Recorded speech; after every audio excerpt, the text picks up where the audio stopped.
Welcome back to the Daily Yo, and welcome into the Sports Corner. I'm Steve Spears. Let's see what's going on in sports. It's not how you start, but how you finish. And unfortunately for Cowboy baseball, it all slipped away last night. With over 1,000 yards of offense between both teams and even going to overtime, it's the Cowboys who are eating ribs. Welcome back to the Daily Yo, but welcome into the Sports Corner. I'm Steve Spears. Let's get to it. It was home run derby time for Nolan Schubert last night. Emmanuel Siafa shows us how the Pokes smashed the Shockers. The Cowboys end their regular season here today with a win over Cincinnati Bearcats by a score of 78-67. Now, the team was led by its group of seniors, which prepared them to the win today. It was a windy day here in Neil Patterson Stadium, but it was a great day for sweet revenge as the Cowgirls got a 2-1 win and a little bit of revenge over the Arkansas Razorbacks, who knocked them out of the NCAA tournament this past fall. Thanks for that, Andrew. My ears are still ringing from the atmosphere the kids here created today in GIA as OSU Cowgirls defeated UCA by a score of 89-58. Welcome back to the Daily O, and welcome into the Sports Corner. I'm Steve Spears. Let's get to it. Today marks day one of the Big 12 Women's Tennis Championships here in Stillwater. The Cowboys end their regular season here today with a win over Cincinnati Bearcats by a score of 78-67. Now, the team was led by its group of seniors, which prepared them to the win today. The Oklahoma State Cowboys honor its group of seniors in a brief ceremony before tip-off against the Cincinnati Bearcats. The game started off a bit of a dogfight with both teams trading buckets, but the scoring was led by the Cowboys seniors, which led Coach Steve Lutz to reflect on his first season as the Oklahoma State coach. And maybe this is not for me to say, but I know that our team has gotten better, right? And we're not where we want to be as a program, but I know that these kids have invested into Oklahoma State basketball. And today was a heck of a reward for them on senior day. So I was, again, proud of them for their effort, proud of them for sticking with it. And I think it shows a lot of character on their part to do so. While it was the main cast of seniors leading the charge, one of the loudest ovations came for Kurt Cole, who checked in during the game's waning moments and stole the show, scoring his first bucket as a Cowboy. It was just really fun to see.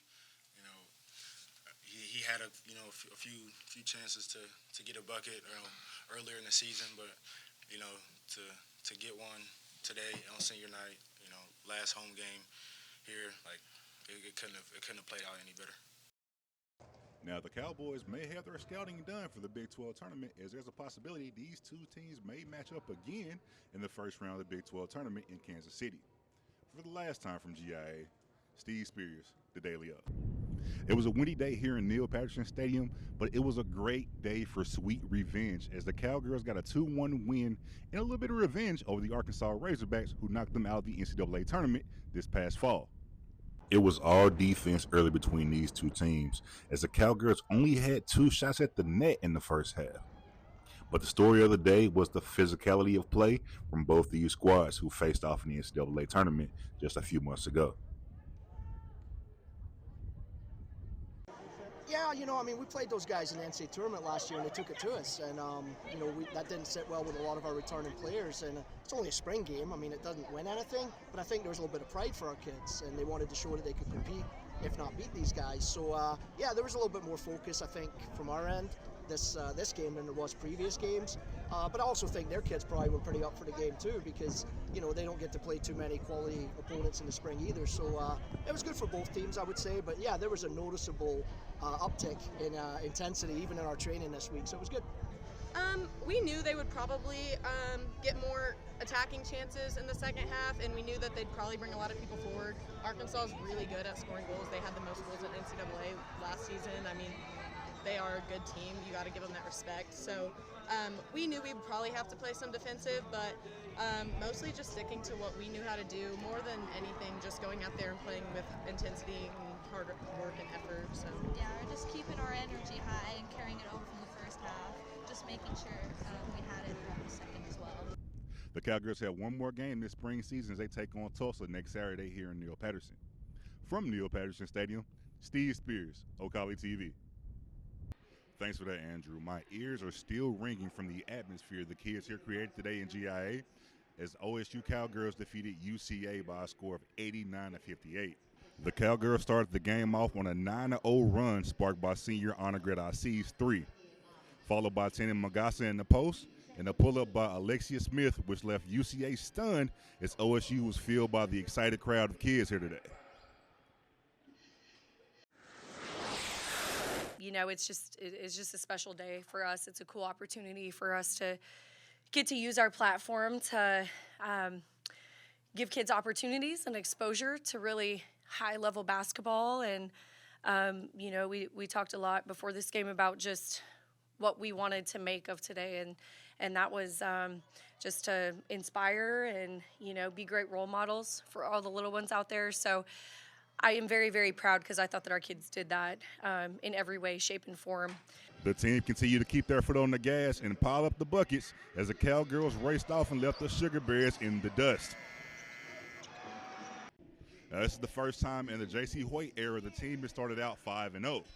Now, we did get a little bit of news here as it has been confirmed by Coach Hoyt that Jasmine Player will be the interim coach while she's on maternity leave. Live here from GIA, Steve Spears, the Daily O. Yeah, Tessa, it's been one roller coaster of a week for Cowboy athletics when it comes to basketball. Let's start with the boys this week. The Cowboys fell to Kansas State on Wednesday by a score of 85-57 in Manhattan. Chi-Chi Avery led the Cowboys with 22 points, and K-State had 4 scores in double figures. Now we're going to fast forward over to Saturday when the Cowboys bounced back with a home win over Utah when they won 81-72. Bryce Thompson had a breakout game and led the Cowboys with 20 points, followed by Chi-Chi Avery with 17. Ezra Osur led the Utes with 18 points in a loss. Now, fast forward to last night, the Cowboys were back on the other end of the seesaw with a 9-point loss to Houston, which is a win itself. Abu Osman led the Cowboys with 16 points, and 3 other Cowboys got in double figures. Now, Houston leading scorer L.J. Cryer led the Cougars with 18 points. Now, the Cowboys sit at 500 after the loss with a chance to get back in the win column Sunday when they host Arizona State, who just lost to Kansas State by 1 and are tied with the Cowboys for 3-8 in the Big 12 Conference. So it's definitely been a struggle there. So, Fisher will pick up the D on Thompson. Thompson from 18. No. Put back. Good. John Michael Wright became a key call for OSU last year as one of the top scorers in the nation before transferring into OSU. He started every game for the Cowboys and averaged 10 points. As he hit every shot for the Cowboys, his father was proudly watching from the stands. He was the guy who first introduced me to basketball. So you can only imagine how that relationship was then, and I'm here now at a D1 school. So when we're little boys, we look at our fathers as superheroes. We look to them to give us examples on how to be men. They even introduce us to the sports that we'll play forever.